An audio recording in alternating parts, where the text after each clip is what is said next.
Here's the nozzle to the Ender 3 V3 SE. We have to try to figure out how to fix that. Okay, take that cover off. Oh, there's a wire. Let's unplug that. Wow, look at that. That thing is completely clogged. I think what we have to do is heat it up until it's so hot that it'll just, we can peel it off with the heat gun. So that's what I'm gonna try to do. So how this clogged was, I woke up in the middle of the night and I was going to the bathroom and then I heard the 3D printer was on. So I was like, oh, I didn't know we were printing anything. So I went out and checked on it and it was completely a disaster. The whole print area was a complete and utter disaster, and the print head looked just like that. It was the middle of the night, so I just shut the thingy down.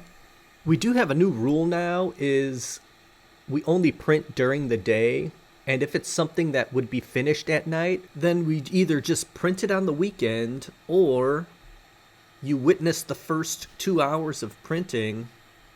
You don't have to be there and watch it for 2 hours, but you check up on it every 15 minutes or so. And you witness it, and then let it print all night, and then it should be finishing sometime in the morning when you wake up. We got another big... Oh no, Okay, we got most of it out.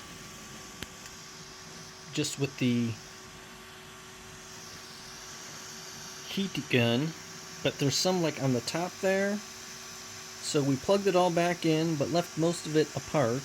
And we're preheating the nozzle. We just did 200, and hopefully that's hot enough. Then I'm just going to scrape most of that away. Hot.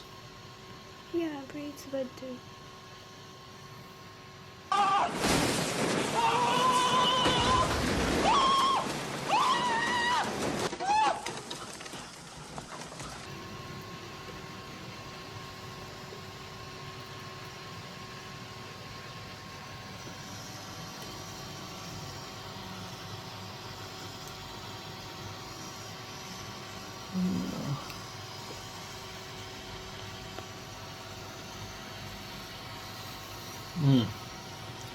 Well, I guess, I mean, worst case, you could just take the whole thing apart, but I just don't want to do that.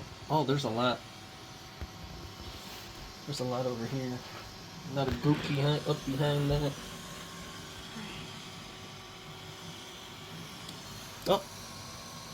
Came off.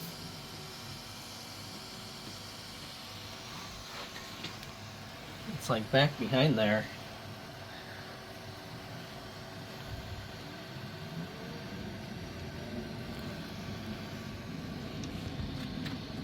It was spooky wind. Oh yeah, it's coming. Oh wait, I can see the texture on it. That's really cool.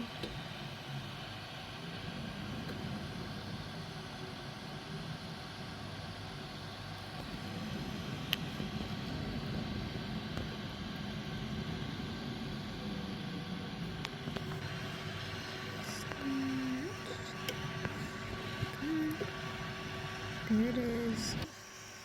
Whoop. Yeah. Oh, retract, yes. Alright. Oh, As long as it doesn't get them to come down, right?